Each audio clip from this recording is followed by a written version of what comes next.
malam, saudara Rijal ya? Ya, selamat malam. Oke, saya dapat info gitu ya dari teman ini ada saudara Rijal gitu. Nah, kebetulan kan Rijal itu sekarang mahasiswa ya? Ya, mahasiswa benar. Kalau boleh tahu nama lengkapnya Rijal apa? Nama lengkapnya Rizal Arif. Emang Rijal Arif aja gitu, nggak ada tambahan? Dulu mah sebenarnya Muhammad Rizal Arif, cuman sama ayah saya tadi dipotong jadi Rizal Arif. Oh, kenapa? Karena alasan apa ya dulu saya lupa. Karena kepanjangan di akta kelahiran kalau nggak salah. Jadi dipotong jadi Rizal Arif doang. Oh. Berarti sekarang teh semester? Sekarang masuk semester 6. Oke, berarti sekarang umurnya 21 ya? Betul, 21. Oke. Masih 21 jalan. Oke. Mungkin pertama-tama gitu ya. Perkenalkan, nama saya Lutfi gitu ya. Saya juga kebetulan sama gitu jalan di semester 6 gitu. Saya dari jurusan tasawuf dan psikoterapi gitu, Fakultas Usuluddin. Kan banyak gitu ya sekarang mahasiswa yang kadang udah biasa semester 4, semester 5 yang mulai padat merasa salah jurusan atau mungkin kurang cocok dengan jurusannya gitu ya. Nah, di sini mungkin barangkali Rijal udah mengenal dirinya gitu atau udah menemukan passionnya di mana. Mungkin untuk sekarang saya bakal ngebantu Rijal mengenal lebih dalam dirinya lah gitu. Boleh. Oke, mungkin pertanyaan selanjutnya mungkin di keluarga Rijal berapa bersaudara? Kebetulan 2 bersaudara, sebelumnya 3 bersaudara, cuman yang pertama meninggal gitu ya, masih bayi. Cuman sekarang jadi cuman 2 bersaudara. Itu tuh yang meninggal tuh adik apa kakak? Paling pertama. Oh, yang paling pertama. Oh, berarti Rijal tuh anak ketiga? Ya, kalau sekarang mah anak kedua berarti. Kalau adik berarti itu laki-laki atau perempuan? Saya bungsu. Oh, bungsu. Ya. Kalau kakak perempuan. Bungsu berarti. Oke. Sebelumnya ini Rijal kan sekarang mahasiswa Saintek ya kalau salah, Fakultas. Ya betul, mahasiswa informatika dari jurusan informatika dari Fakultas Saintek. Sebelumnya SMA apa SMK atau apa? Dulunya SMA-nya SMA jurusannya IPA gitu. Di mana SMA-nya? Di SMA 1 Bandung di Jalan Dago. Oh, Jalan Dago. Ayo sekarang di rumah di mana? Kebetulan lagi di rumah dan emang masih menetap bersama orang tua ya gitu di rumah. Rumah di mana, di daerah Dago juga? Rumah di Jalan Damar, deket, mungkin lebih tepatnya deket Sukajadi. Oh, lumayan berarti kalau dulu ke sekolah kan agak jauh. Kalau ke SMA sih tergolongnya masih dekat ya, cuma 15 menit 15 menit paling lama gitu. Kalau kuliah mungkin lumayan jauh, sekitar 40 menit atau sampai sejam juga bisa. Kalau SMA masih suka diantarin atau pergi sendiri? Kalau pergi sendiri mah dari SD sampai kuliah juga udah berangkat sendiri sih, alhamdulillahnya. Berarti udah mandiri lah dari SD gitu ya, bisa sendiri gitu. Oh iya, alhamdulillah seperti itu. Berarti ya cukup bagus lah mungkin pendidikan dari orang tua. Kan biasanya kalau anak bungsu gitu kan agak dimanja biasanya gitu ya, tapi ini dari SD juga udah bagus lah pendidikannya gitu, udah diajarin mandiri. Alhamdulillah, benar. Oke, mungkin barangkali cukup lah untuk pengenalannya gitu ya. Sebelum masuk mungkin ke pokok pembahasan gitu ya, atau kalau ada permasalahan ke pokok permasalahannya gitu. Menurut Rijal sendiri gitu, Rijal teh orangnya seperti apa gitu? Dalam segi apa ya? Misal sebutkan aja misalnya tiga kata atau 4 kata yang merepresentasikan Rijal gitu. Secara personal ya, bukan secara informatika gitu. Mungkin kalau secara personal dari positifnya dulu mungkin ya. Boleh. Positifnya senang bersosialisasi mungkin ya. Kadang tapi bersosialisasi pun gimana ya? Nggak ini misal cepat bosen. Nah, cepat bosen terus sering bersosialisasi terus nggak bisa diem gitu ya, maksudnya nggak bisa diem lama gitu. Balik lagi ke cepat bosen tadi. Terus kalau negatifnya kadang ini apa, kadang bisa seharian tuh kurang semangat gitu, kadang bisa kayak gitu. Terus negatifnya lagi ya, kalau kurang semangat itu kadang munculnya kan negatif lainnya kayak malas kayak gitu. Terus gak kemudian sih sebenarnya, misalkan dari seneng, kalau seneng ya seneng gitu, kalau malas ya malas, bisa sampai seharian, kalau seneng bisa sampai seharian kayak gitu. Mungkin kalau di Indonesia kan kulturnya gitu ya, nama itu kadang penting atau banyak juga mengartikan nama adalah doa gitu. Nah, Rijal sendiri tahu nggak arti atau makna yang diberikan nama dari orang tua gitu, dari Rijal Arif lah gitu. Kalau dari segi bahasa gitu ya, Rijal Arif itu berarti kan Rizal itu laki-laki, terus Arif itu Arif gitu ya, atau bijaksana mungkin seperti itu. Terus kalau bisa digabungkan kan jadi kayak laki-laki yang bijaksana gitu. Tapi kalau dalam artian yang kayak dalam kalimat panjang kurang tahu kayaknya. Berarti kan dari nama itu ada kata mungkin yang paling pentingnya bijaksana ya gitu ya. Iya. Nah, menurut Rijal sendiri yang dimaksud bijaksana itu seperti apa gitu? Bijaksana tuh lebih apa ya, lebih tahu sih kayak yang penting mana dan yang tidak penting mana, seperti itu. Oke, mungkin singkatnya tahu prioritas lah mungkin ya. Ya mungkin tahu prioritas. Berarti sekarang kan umur 21 gitu ya, udah Ya. mungkin secara tahapan psikologi mungkin bisa dibilang udah beranjak dewasa lah gitu ya. Nah, pasti kan bijaksana itu munculnya mungkin di masa-masa dewasa gitu ya. Ya. Nah, menurut Rijal sendiri gitu, ini mah subjektif aja menurut Rijal gitu. Nah, apakah Rijal udah bisa menentukan prioritas gitu misalnya antara mungkin mana kebutuhan, mana keinginan dan sebagainya gitu, apakah gimana gitu? Kalau dalam segi yang mana dibutuhkan dan yang mana tidak dibutuhkan atau diprioritaskan sebenarnya sudah tahu gitu. Cuman dari dalam dirinya pelaksanaannya tuh kadang masih belum gitu. Tapi kalau misalkan kita harus menentukan mana prioritas yang penting ataupun prioritas yang kurang gitu, itu sudah tahu gitu ya, bagaimana sih caranya gitu ya, dari mendesaknya ataupun tidak mendesaknya. Tapi kalau dalam pelaksanaannya balik lagi ke diri saya sendiri itu kadang masih belum bisa gitu ya untuk menggapai prioritas yang pertama ataupun kedua gitu. Sekarang prioritas kedua lebih di atas untuk saya laksanakan gitu. Kadang kayak gitu sih, masih belum secara pelaksananya, tapi sudah tahu bagaimana cara menentukannya kayak gitu. Menurut Rijal gitu yang sekarang jadi prioritas menurut Rijal apa gitu? Kalau prioritas yang pertama sih pasti ke pendidikan gitu ya, soalnya masih tanggung jawab, masih dalam proses pembelajaran gitu. Terus kalau yang kedua, prioritas keduanya mungkin dalam mungkin sekarang mungkin udah masuk semester akhir, sudah mulai ada gitu ya tuntutan-tuntutan yang harus dipenuhi gitu. Sementara kalau untuk tuntutan kayak kalau udah memiliki anak atau pasangan kan harus tuntutannya mungkin beda lagi gitu ya, lebih ke penghasilan gitu. Nah, penghasilan tuh belum bagi saya mah gitu. Yang penting mah pendidikan dulu, terus yang penting bisa dalam melaksanakan pendidikan itu tidak terlalu stres gitu, tidak ada kesenangannya juga gitu. Jadi mungkin prioritas kedua tuh ada kesenangannya juga gitu, jangan terlalu pendidikan banget tapi ada senang-senangnya juga gitu. Nah, tadi kan disebutkan sama Rijal gitu ya, udah bisa menentukan prioritas dalam hal itu mungkin dalam pendidikan kayak ngerjain tugas misalnya atau sekarang kan online berarti kayak masuk kelas ya gitu kan. Udah bisa menentukan prioritas gitu yang mana didahulukan gitu Ya. Nah, tapi kan dalam pelaksanaannya tadi masih kurang menurut ekspektasi Rijal mungkin ya.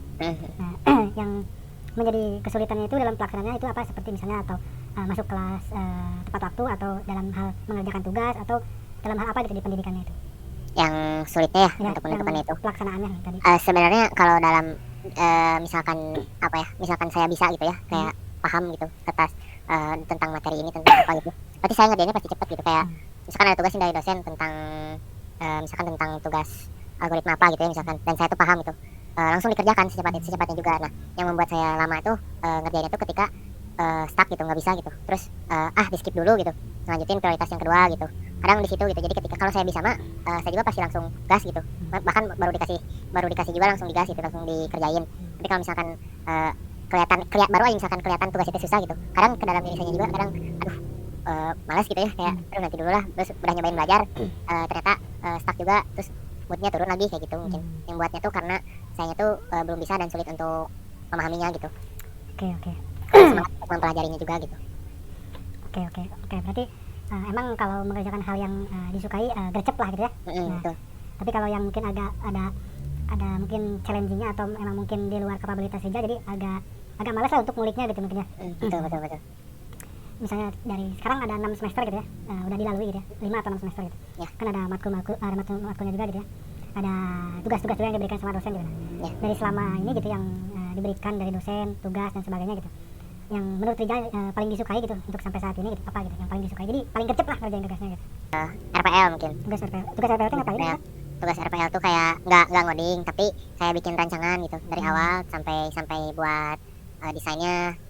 Tapi kalau yang nggak suka mah ya yang ngodingnya gitu ya. Kebetulan RPL tuh dulu tuh kan panjang tuh ya, dari pertemuan awal sampai pertemuan akhir. Nah, kebetulan itu bikin requirement yang kayak gitunya, kalau yang kayak gitunya mah cepat gitu ya, kan itu teh bertahap gitu, per minggu teh ada perkembangan.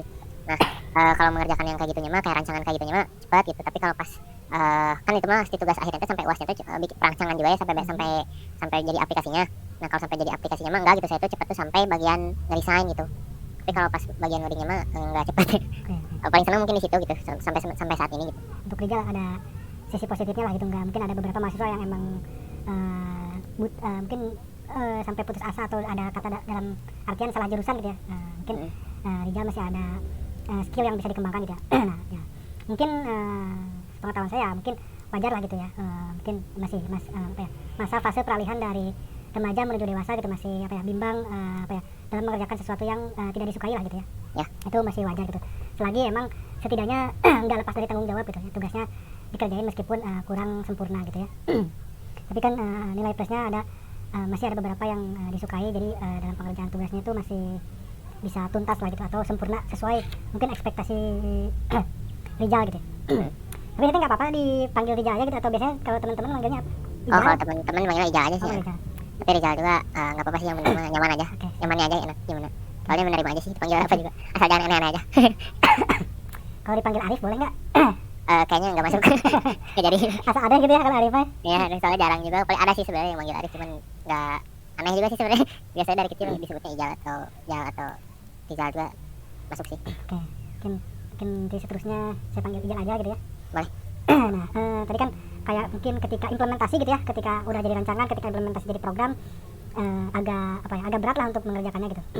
Nah, menurut Rijal sendiri gitu, yang menjadi tantangan atau yang menjadi berat dalam implementasi ke dalam pembuatan program gitu ya, habis dari perancangan, menurut Rijal sendiri apa yang menjadi tantangan gitu untuk Rijal gitu? Kalau buat tantangan tuh butuh ngulik lama gitu ya, mungkin untuk dalam hal IT itu. Nah, sementara saya tuh kalau di dalam kayak duduk lama terus memandangi layar laptop atau komputer gitu, cepet bosen gitu. Kadang harus diselingi dengan main gitu. Tapi dan itu pun jeleknya tuh malah memperlambat progres gitu. Memperlambat progresnya kan kalau misalkan saya terus berada di depan layar komputer untuk ngulik mah sebenarnya bisa aja gitu ya, cepet juga. Cuman karena orangnya tuh gampang bosenan, terus sebenarnya gampang bosenan juga, gimana ya, pengen gak bosenan juga sebenarnya, cuman sulit gitu ya. Pengen berubah diri sebenarnya, cuman gimana belum bisa gitu. Terus kalau ya itu yang buatnya tuh karena gampang bosan, terus memahaminya juga kadang butuh waktu yang memakan waktu gitu, seperti itu. Rijal teh gampang bosenan, jadi akhirnya kalau ada tantangan yang memang di luar kapabilitas atau yang mungkin kurang disukai gitu, jadi belum apa-apa udah menyerah lah gitu ya mungkin. Nah, seperti itu, betul. Seperti itu gitu pengennya mah. Mungkin entah karena kayak misalkan kita baru awal-awal gitu ya, belum apa-apa udah menyerah kayak gitu kan ya. Mungkin karena kurang lama gitu ya, terus belum terbiasa gitu. Belum suka gitu, jadi lama gitu, kayak gitu. Belum terlalu suka banget gitu. Tahap wajar lah mungkin itu ya, karena baru awal-awal juga gitu. Tapi menurut Rijal sendiri gitu, apakah implementasi itu atau ngoding itu penting nggak buat Rijal gitu? Tapi bukan arti penting di sini bukan dalam artian karena menuntaskan tugas gitu ya. Tapi menurut subjektif Rijal sendiri lah gitu untuk gitu. Penting nggak sih ngoding implementasi itu gitu?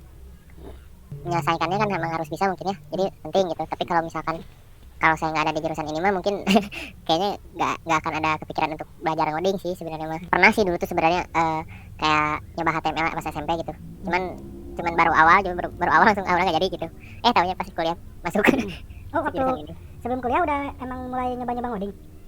Cuman ngeliat doang gitu. Cuman kan ada kayak artikel gitu kan, terus saya klik, terus nyobain gitu ya. Belum apa-apa udah nggak jadi gitu, keluar lagi gitu. Tapi kan berarti secara secara flow-nya juga gitu ya, ngeklik tentang HTML juga atau tentang mungkin lebih ke tentang desain mungkin ya, karena yang dilihat tampilannya dulu kan mungkin ya. Hasil akhirnya gitu kan.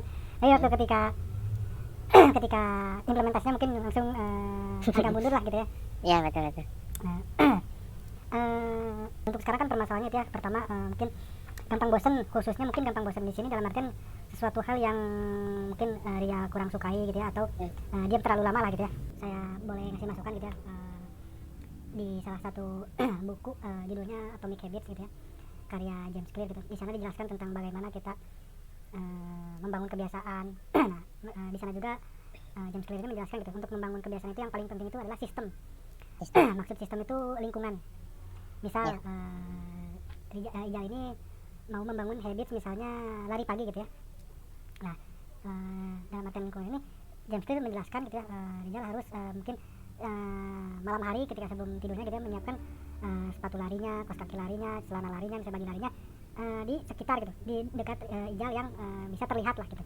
Salah satunya gitu. Jadi terkadang kan memang manusia itu, apalagi sekarang di percepatan teknologi informasi gitu ya, banyak yang sekarang permasalahannya kan gampang ke distract gitu ya. Misalnya baru ngelakuin sesuatu udah ngerjain yang lain dan sebagainya gitu. Yeah. Nah, untuk saran Rijal ini gitu, jadi ketika dalam perancangan itu gitu ya, kan ada tahapan perancangan banyak gitu ya.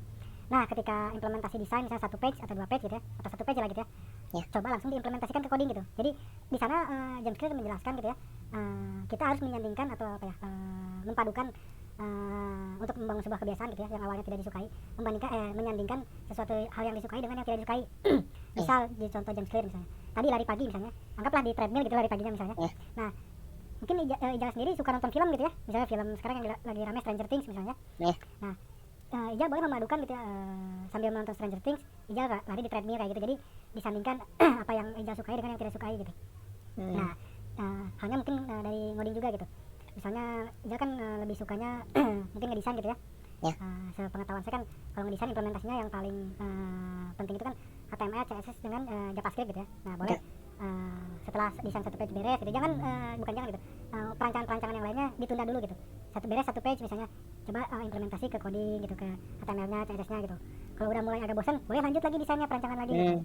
Kayak gitu. Jadi terus disandingkan gitu antara yang disukai dengan tidak disukai gitu. Nanti lambat laun kalau udah nemu misalnya nya gitu ya, ngoding juga akhirnya yang asalnya tidak disukai jadi disukai gitu. Karena kan tadi juga apa yang Ijal sebutkan gitu ya, memang yang Ijal sukai misalnya ngedesain gitu ya, atau perancangan, tapi kan secara sadar juga gitu ya, mungkin Ijal juga udah mulai dewasa gitu ya, ngerti juga bahwa implementasi juga atau coding juga dibutuhkan gitu ya. Karena basicnya S1 gitu ya, S1 ya setidaknya mengerti bagaimana pembuatan aplikasi dari nol sampai jadi mungkin gitu ya. Saran dari saya seperti itu gitu. Sesi konseling pertama ini mungkin dicukupkan dulu ya gitu. Nanti mungkin ada sesi konseling selanjutnya kita bakal membahas lebih mendalam, lebih mendetail gitu ya.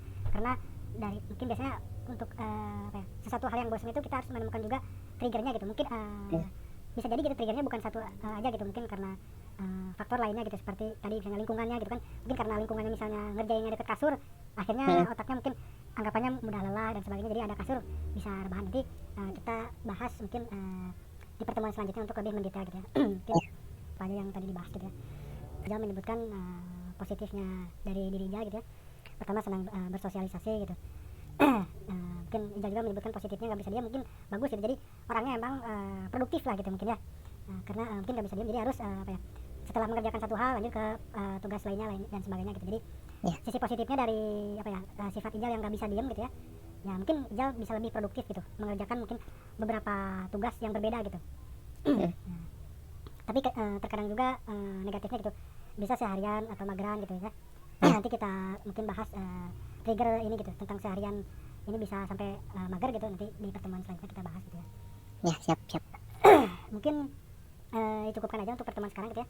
Tapi saya juga udah agak kemalaman gitu ya, mau barangkali mau istirahat gitu ya.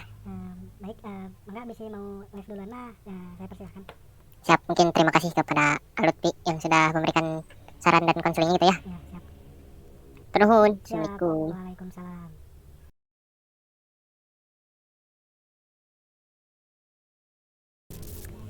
Bismillahirrahmanirrahim. Assalamualaikum. Jal, gimana kabarnya? Waalaikumsalam warahmatullahi wabarakatuh. Alhamdulillah baik, gimana? Lutfi sehat? Siap, alhamdulillah. Saya sehat lah.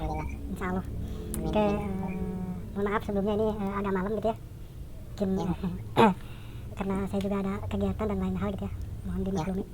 Nah, sebagaimana kemarin gitu ya, kan bakal ada pertemuan selanjutnya gitu ya. Kita bakal mendiskusikan gimana sih, kemarin kan ada beberapa masukan juga, ada beberapa saran juga gitu ya. Nah, agenda untuk sekarang itu pertemuan kedua itu perihal saran yang kemarin gitu, apakah sarannya itu bisa gitu bermanfaat gitu ya, dalam artian apakah masih ada permasalahan-permasalahan atau kendala-kendala yang perlu dihadapi, perlu didiskusikan mungkin kedepannya juga biar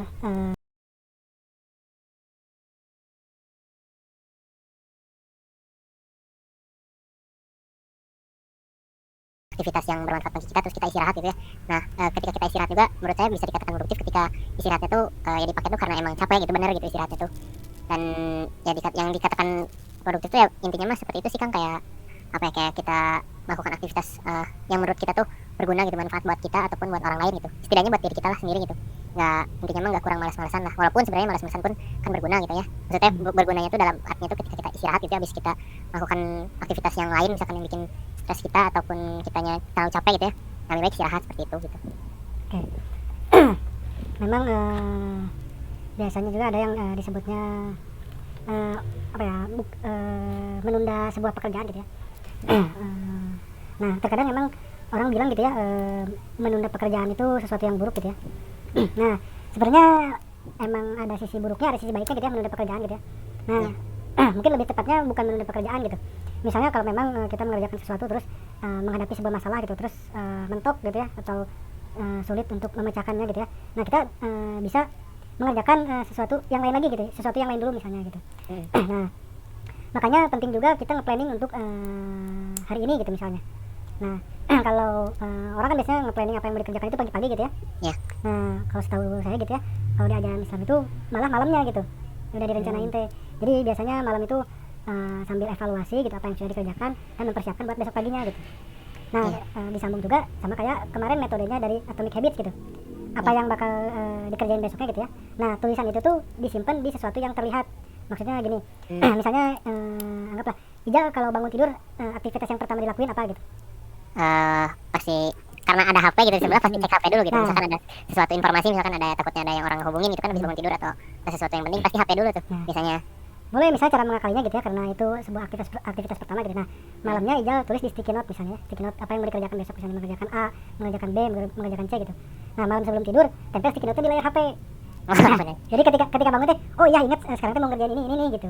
Jadi nggak terlalu terdistract gitu kan. Kalau bangun tidur terus buka HP kan dapat informasi A, dapat informasi B, dapat informasi C gitu, terus biasanya gitu ya, berarti naon apa enak karena gitu kan mikir tarik kadang jadi orang mikir lagi gitu, malas gitu, akhirnya rebahan deh dan sebagainya. Nah, bisa pakai salah satu teknik dari Atomic Habits itu gitu. Jadi bisa ditulis malamnya pakai sticky note, tempelin di sticky note gitu.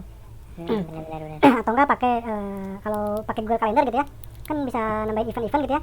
Nah, nambahin event misalnya kan emang sekarang fokusnya kan kemarin juga Ijal bilangnya prioritasnya tentang pendidikan gitu ya. Kan sekarang banyak mahasiswa yang kuliah online kadang kesiangan, bangunnya kebablasan dan sebagainya gitu. Nah, boleh juga si event itu ditambahin ke Google Calendar gitu ya. Nah, disimpan widgetnya di home screen, bukan di home screen, di widget home gitu. Jadi ketika habis buka lock screen langsung kelihatan, oh sekarang tuh jadwalnya ini gitu. Nah itu jadi metode-metode itu maksudnya bukan hanya tentang Google Calendarnya atau sticky note gitu, itu cuma alat aja gitu ya. Tapi yang pentingnya itu membuat sesuatu itu terlihat gitu. Jadi mudah dilihat gitu kan. Kalau semuanya cuma diingat di otak, kadang kita itu otak manusia gampang terdistract gitu. Akhirnya lupa, cepat lupa juga gitu kan. Bagaimana ya yang disebutkan juga dalam Al-Quran gitu ya, manusia tempatnya salah sama lupa gitu. Nah smartphone juga sebenarnya gunanya awalnya kan membantu manusia gitu ya. Atau dalam pengertian gitu smartphone atau ponsel pintar gitu ya, yang dimana membantu tugas-tugas manusia sekarang yang tuntutannya makin kesini makin besar gitu, makin seiring perkembangan zaman semakin besar gitu. Nah mungkin itu pertemuan sekarang itu udah bagus. Ijal bisa memahami akar masalah yang membuat kadang Ijal nggak produktif. Dan artian nggak produktif ini kayak cepat bosen atau mungkin malah rebahan seharian gitu, karena mungkin karena rebahan seharian karena hari sebelumnya nggak di planning mau ngerjain apa gitu. Jadi mikir waktu bangun tidur juga malas gitu mau ngerjain apa, akhirnya yang keinget aja yang ada di depan mata gitu, misalnya main HP rebahan gitu. Kayak gitu. Jadi seenggaknya gitu ya, meskipun kadang juga nanti siang hari gitu kan udah agak capek, akhirnya tetap rebahan nggak apa-apa, setidaknya pagi-pagi itu produktif gitu. Karena kadang kalau udah pagi-paginya produktif gitu ya, setiap sepanjang harinya insya Allah produktif gitu. Istirahat sekali dua kali mah wajar gitu ya.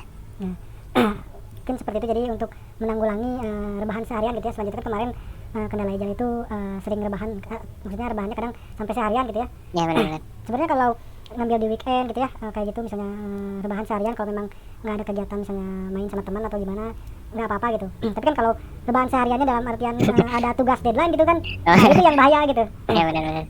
Saya kalau rebahan terus ada tugas deadline kan akhirnya nanti harus ngejar gitu ya, di tenggat waktu yang terlalu dekat gitu, tugasnya nggak maksimal gitu ya, stres ke Ijalnya juga, akhirnya nanti abis beres tugas besoknya teh rebahan lagi ngerasa karena biar ngasih reward lah ke badan karena udah ngejar tugas yang hamin 1 jam misalnya gitu kan. Burnout juga. Burnout kadang ada yang burnout sampai 1 minggu gitu kan, itu jadi tugasnya juga nggak kekerjain gitu ya. Poinnya Ijal udah bagus bisa memahami gitu apa yang nge-trigger Ijal buat nggak produktif gitu ya. Jadi sebenarnya memang wajar kalau ada waktu di mana seharian rebahan gitu, tapi dilihat lagi konteksnya gitu ya. Rebahannya kapan, dalam kondisi apa gitu. Nah itu yang perlu diperhatikan gitu. Jadi sebenarnya rebahan juga nggak mutlak salah gitu. Memang kadang rebahan itu sebuah tanda atau sebuah sinyal ya badannya terlalu capek gitu, mungkin salah satunya. Betul. Mungkin seperti itu. Barangkali pertemuan untuk sekarang sih cukup ya, udah bagus juga perkembangannya gitu. Alhamdulillah. Oke, atau ada yang disampaikan dulu gitu sama Ijal gitu, ada yang sesuatu lagi yang mengganjal barangkali gitu. Mungkin ini sih biasanya kalau kita kalau produktif di pagi gitu ya, misalkan kita tuh jam 7 atau jam 7 mulai produktif, atau jam 8 kita mulai produktif, terus kita tuh produktif sampai misalkan jam 11 gitu ya. Terus beres zuhur itu suka ngantuk gitu, tapi masih pengen produktif gitu, tapi jatuhnya tuh malah sakit kepala gitu kalau saya mah biasanya tuh. Jadi malah ya karena emang nggak tahu ya, mungkin disuruh badannya tuh disuruh istirahat dulu mungkin ya, tapi tetap pengen produktif gitu biasanya tuh. Tapi malah jadinya tuh sakit kepala gitu, entah kenapa gitu. Paling di situ sih biasanya mah gitu. Jadi udah produktif, pas jam 12 pas udah sholat zuhur malah udah makan malah ngantuk, terus malah dipaksain lagi gitu ya, udah makan dengan ngantuk teh malah sakit kepala gitu. Biasanya kayak gitu gitu. Mungkin sebelumnya gitu saya mulai dulu, apakah sebelumnya aja ada apa ya, riwayat penyakit diabetes apa dari keluarga atau di lingkungan atau gimana gitu? Kalau diabetes mah enggak sih, ada sih sebenarnya, cuman ada sih sebenarnya riwayat tuh dari nenek gitu, cuman anaknya nenek tuh, anaknya ayah saya berarti kan ya, sampai ininya belum ada sih yang alhamdulillah itu yang kena diabetes. Nggak tahu kalau ke saya, kayaknya mudah-mudahan enggak sih. Sebenarnya gini kan tadi sebenarnya kuncinya itu ada di tadi sebutin juga sama Ijal ya, beres makan gitu ya, sesudah Iya. makan. Nah pasti rata-rata Indonesia kalau makan kan harus nasi gitu ya, harus Iya. nasi putih gitu. Nah itu tuh salah satu penyebabnya gitu kalau saya mengutip dari Aderai gitu ya. Nah salah satu penyebabnya itu karena kita tubuh kita terjadi resistensi insulin gitu, biasanya yang ada riwayat diabetes gitu. Tapi bukan pertanda ini dapat diabetes gitu ya, tapi karena emang kebiasaan makan nasi putih 3 kali sehari gitu, apalagi kadang porsinya juga banyak gitu ya, bisa menyebabkan resistensi insulin gitu. Jadi si darahnya itu, gula darahnya itu rendah, dipenuhi gula darahnya itu rendah gitu kan, biar apa ya, dipenuhi sama glukosa lah gitu istilahnya. Nah itu tuh pasti badan itu minta istirahat gitu, karena si insulin itu naik. Mungkin itu salah satu penyebabnya, tapi bisa jadi juga bukan insulin, tapi emang kita yang makannya terlalu banyak gitu. Mungkin salah satu atau dua penyebabnya itu gitu. Coba nanti lain waktu gitu ya, makan siangnya nasinya dikurangin, nasi putihnya dikurangin dulu gitu ya, kalau masih kerasa ngantuk gitu ya, porsinya lauknya juga yang lain dikurangin gitu ya. Seperti itu. Nah pertama untuk dikurangin itu ya, nasinya dikurangin itu mungkin percobaannya seminggu misalnya. Jadi makan siang porsi nasinya agak dikurangin gitu ya, mungkin coba seminggu gitu ya, gimana efeknya gitu. Jadi kalau mungkin masih dalam berat normal gitu ya, makan seperti wajarnya aja gitu, cuman nasi waktu siangnya dikurangin, pindah ke malam gitu. Biar ketika makan malam gitu ya, makan malamnya misalnya agak banyak gitu ya kan, kalau habis makan itu ngantuk misalnya malam gitu, nanti pertandanya benar dua itu gitu, antara insulinnya yang naik dan atau makan banyak gitu. Kan bagus kalau malam makan banyak terus ngantuk kan, jadi cepat gitu tidurnya. Cepat tidur ya, benar. Bisa bangun pagi-pagi juga gitu kan. Iya benar. Jadi dicoba aja gitu, karena itu emang perlu medical check up gitu untuk lebih pastinya.